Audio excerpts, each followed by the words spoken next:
रही आपके साथ खबरों की शुरुआत बड़ी खबर के साथ लखनऊ से हाथरस हादसे पर बड़ा अपडेट है। हादसे में अब तक 134 लोग अपनी जान गंवा बैठे हैं, कई गंभीर रूप से घायल हैं, अस्पताल में भर्ती हैं। हाथरस हादसे पर हेल्पलाइन नंबर भी जारी किया गया है 0572-222-704-142। ये हेल्पलाइन नंबर है जो जारी किया गया है।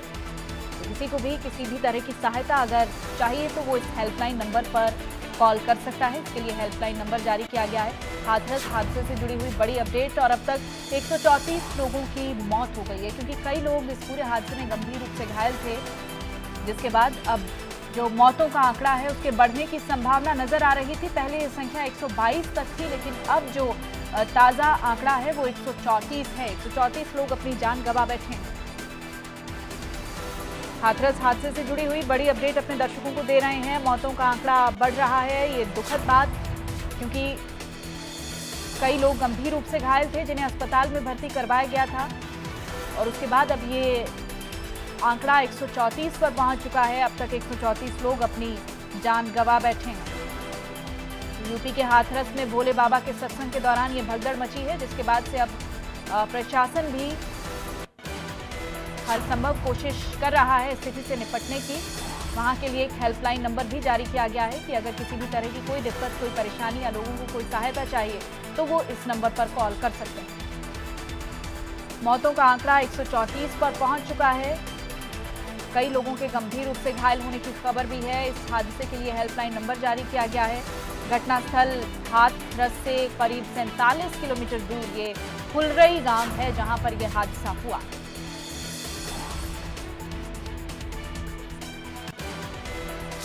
और हाथरस हादसे पर डीएम आशीष कुमार ने जानकारी देते हुए क्या कुछ कहा है, सुनिएगा।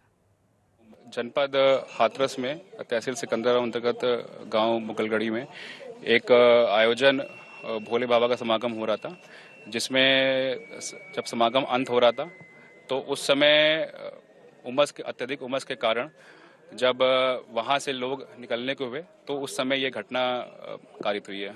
देखिए, अभी इसमें जिला प्रशासन अपनी तरफ से पूरी इसमें कार्रवाई कर रहा है, जिसमें कि सभी घायलों को अस्पताल और जितने भी अन्य लोग हैं उनको वहां से निकाल के अस्पताल भेजा जा रहा है। अभी एग्जैक्ट नंबर बताना पाना संभव नहीं है जी। यहाँ पे जो अभी सीएचसी से जो मुझे डॉक्टरों ने बताया है कि लगभग 50 से 60 के आसपास की एक फिगर एक हैं जो मृतक हुए हैं। इसकी परमिशन एसडीएम साहब द्वारा दी गई थी और इसमें एक प्राइवेट आयोजन था, जिसमें कि पूरी ड्यूटी कानून व्यवस्था और सुरक्षा के लिए लगाई गई थी और इसमें बाकी व्यवस्था जो अंदर की जानी थी वो स्वयं उनके द्वारा की जानी थी। और इस संबंध में उच्च अधिकारी द्वारा एक उच्च स्तर पर एक जांच कमेटी। और हाथरस हादसे पर बड़ा अपडेट है। हाथरस कांड पर हो सकता है बड़ा एक्शन। एलआईयू की रिपोर्ट पर एक्शन हो सकता है। लखनऊ से बड़ी खबर। इस हादसे को लेकर अब प्रशासनिक कार्रवाई तेज हो चुकी है और बताया जा रहा है कि इस कांड पर बड़ा एक्शन हो सकता है, क्योंकि इस पूरे हादसे में कई तरह के लूप होल्स नजर आ रहे हैं। आपने सत्संग आयोजित कर लिया, लेकिन तमाम तैयारियां नहीं थी। इतनी बड़ी संख्या में लोग वहां पर पहुंच जाते हैं, इतनी भीड़ वहां पर होती है, लेकिन उसके बावजूद कोई प्रॉपर वहां पर इंतजामात नहीं किए गए थे, जिसकी वजह से ये इतना बड़ा हादसा हुआ है। और ये कोई पहले दफा नहीं है, हमने अक्सर देखा है कि इस तरह की घटनाएं सामने आती रहती हैं।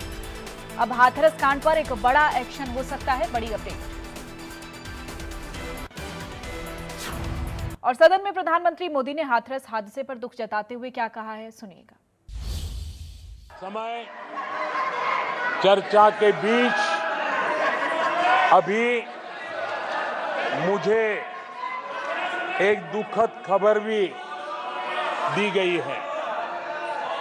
यूपी के हाथरस में जो भगदड़ हुई उसमें अनेकों लोगों की दुखद मृत्यु होने की जानकारी आ रही है।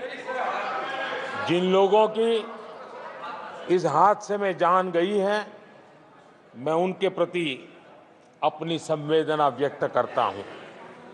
मैं सभी घायलों के जल्द से जल्द ठीक होने की कामना करता हूं। राज्य सरकार की देखरेख में प्रशासन राहत और बचाव कार्य में जुटा हुआ है। केंद्र सरकार के वरिष्ठ उत्तर प्रदेश सरकार के लगातार संपर्क में है। मैं इस सदन के माध्यम से सभी को ये भरोसा देता हूं कि पीड़ितों की हर तरह से मदद की जाएगी। आदरणीय सभापति जी, समय चर्चा के बीच और बड़ी खबर, प्रधानमंत्री नरेंद्र मोदी को आपने सुना, उन्होंने अपने संबोधन के बीच में श्रद्धांजलि व्यक्त की है हाथरस में जो ये घटना हुई है, जिसके बाद लगातार हम देख रहे हैं कि जो मृतक हैं उनकी आत्मा की शांति के लिए प्रार्थनाएं की जा रही हैं। प्रधानमंत्री नरेंद्र मोदी ने भी सदन के बीच उनको श्रद्धांजलि दी है। लेकिन तमाम बड़ी जांच का विषय भी है। लगातार हम अपनी बड़ी खबरें, इस पूरी अपडेट जो है वो इस पूरे मामले पर आपको दे रहे हैं, और साथ ही जो हेल्पलाइन नंबर जारी किया गया है वो भी आप ज़रूर नोट डाउन कर लें। अगर आपको किसी भी तरह की कोई भी जानकारी लेनी है या वहाँ पर कोई परेशानी, कोई दिक्कत है, तो आप इस हेल्पलाइन नंबर पर बात कर सकते हैं।